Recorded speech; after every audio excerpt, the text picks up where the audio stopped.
বিয়েটা এই বছর করে ফেলতে পারি আশা করা যায়। জন্ম মৃত্যু বিয়ে যেমন বলা যায় না, সিনেমায় ফিরাটা আসলে বলা যায় না, আকস্মাত ফিরে যাব। যারা আসলে যাদের অসহায়ত্বের সুযোগ নিয়ে আমরা আসলে এই সময়টায় তাদের থেকে ভোটটা নিই, এবং এরপরে যেটা হয় সেটা হচ্ছে যে আমরা বিগততে যা দেখে এসেছি, তারা তাদের নিজস্ব পার্সোনাল বেনিফিট দিয়ে তাদেরকে উজ্জীবিত করে। আসলে এটা অনেক বেশি মিস করি যে সিঙ্গেল স্ক্রিনে আমি একটা সময় ভালো কাজ দিয়েছি, এখন আসলে সিঙ্গেল স্ক্রিনটাও অনেক কম।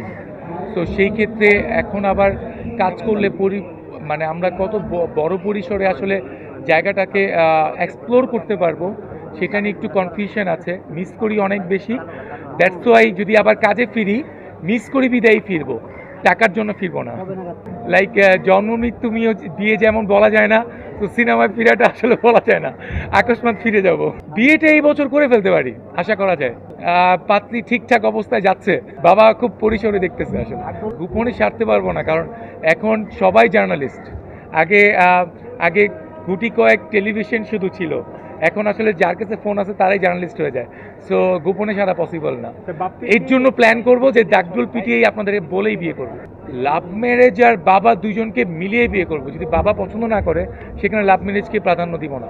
পছন্দের মানুষ যদি আসে সেই ক্ষেত্রে বাবাকে আক্স করব, বাবার যদি পছন্দ না হয় সেখান থেকে দূরে সরে যাব।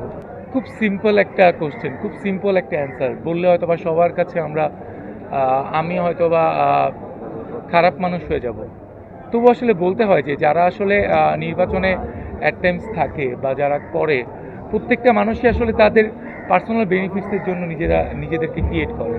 এবং কিছু গুটি কয়েক শিল্পী, মানে একটা ভালো একটা শিল্পী গোষ্ঠী যারা আসলে যাদের অসহায়ত্বের সুযোগ নিয়ে আমরা আসলে এই সময়টায় তাদের থেকে ভোটটা নিই, এবং এরপরে যেটা হয় সেটা হচ্ছে যে আমরা বিগততে যা দেখে এসেছি যে তারা তাদের নিজস্ব পার্সোনাল বেনিফিট দিয়ে তাদেরকে উজ্জীবিত করে, এবং যারা শিল্পীরা আছে তাদেরকে আসলে উজ্জীবিত করে না, তাদেরকে আসলে ওয়েট করে পরের বছর আবার তাদেরকে সেমভাবে ট্রিট করে সেমভাবে তাদের থেকে ভোটগুলো নিবে। মানে আমরা দেখি যে নির্বাচনের আগে একটা সপ্তাহ এখানে একটা মজমা বসে, এখানে মজমা বসে, এখানে কনভেন্স দেওয়া হয়, এখানে 3 বেলা খাবার দেওয়া হয়। এই জিনিস আমি তো বললাম, মানে ইটস লাইক পার্সোনাল। ভোটটা যখন নেয় তখন অনেক কিছু করা হয়, বাট এরপরে 2 বছর যদি তারা এতটাই আন্তরিক হয়ে যায়, সেই ক্ষেত্রে এই 2টা বছর কেন তারা এই নোংরখানাটা খুলে রাখে না, এটা আমার প্রশ্ন। মানে কেন বেসিক্যালি তাদের জন্য রেগুলার ওপেন করা থাকে না? আপনারা তো বলেন অসহায় শিল্পীদের জন্য অনেক কিছু করছেন, তাহলে কেন অসহায় শিল্পীদের জন্য স্পেসিফিক কোনো ওয়ে ক্রিয়েট হয় না? লাইক আমি যখন করতে চেয়েছিলাম, আমি স্পেসিফিক কিছু ওয়ে ক্রিয়েট করতে চেয়েছিলাম, যেটা আসলে আলটিমেটলি আমার হয়নি। সো প্রত্যেকটা মানুষই তাদের পার্সোনাল বেনিফিটস ক্রিয়েট করে। সো আর এখানে অনেকে আছে তারা শিল্পী, তারাও দাঁড়ায়। মানে বেসিক্যালি আমরা ভোট দিতে আসি আমাদের মনের শান্তির জন্য। এই একটা সময় সবার সঙ্গে দেখা হয়, এছাড়া দেখাটা হয় না।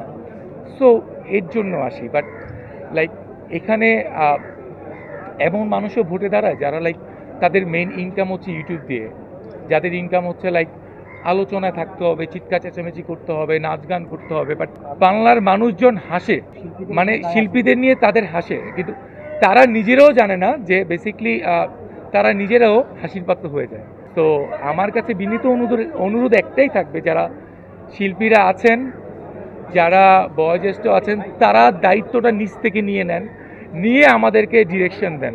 তাহলে হয়তোবা এই জায়গাটাতে একটা ভালো কিছু সুন্দর কিছু আমরা দেখতে পাবো। আমরাও চাই শিল্পী সমিতিতে এসে আড্ডা দিতে, আগের মতো করে সবাই মিলে একটা কোলাবোরেশন করতে। বাট আমি কথা দিচ্ছি যে আমি তো এবার শিল্পী সমিতিতে নেই, বাট আমি সমিতির বাইরেও আমাদের যারা শিল্পীরা আছে তাদের জন্য নতুন কিছু করব। আমি শিল্পীর বাইরে, এইটা শিল্পী সমিতির লোকজন বলে দিবে, যারা শিল্পী তারা বলে দিবে। যদি তারা বলে আগেরবার যখন এসেছি তারাই আমাকে নিয়ে এসেছিল তাই এসেছিলাম, আবার যখন তারা বলবে যে হ্যাঁ বাপ্পি তুমি আসো, তোমাকে আমাদের প্রয়োজন, কিন্তু সেই ক্ষেত্রে আমার কিছু শর্ত থাকবে। অ্যান্ড লাইক আমি অঙ্গীকারনামা প্ল্যান করেই আসবো যে হ্যাঁ আমি তাদের জন্য কাজ করব, এই প্ল্যান করে আসবো। লাইক কাজ করব মানে আইসা নিজেকে হতাশ করতে চাই না। আমার এখানে টাকার জন্য আসা না, মানে পার্সোনাল বেনিফিট যারা এখানে নেয়ার জন্য আসে আমি তাদের জন্য আসবো, মানে এই বেনিফিটসটা আমার দরকার নেই। আমি আল্লাহর রহমতে ভালো আছি। এটা হচ্ছে কিছুদিন আগে আমাদের জাকির ভাই চলে গেছেন, আমাদের শ্রদ্ধেয় dance director. He is very potential ছিল আমাদের জন্য, অ্যান্ড তার জন্য কালো কালো পাঞ্জাবি পরেছি বলা যায়। তারপর হচ্ছে যারা অসহায় শিল্পী তারা আসলে তারা আমাদের দিকে তাকিয়ে থাকে, তাদের জন্য বলা যায় আমি কালো পাঞ্জাবি পরে এসেছি। And I love black actually.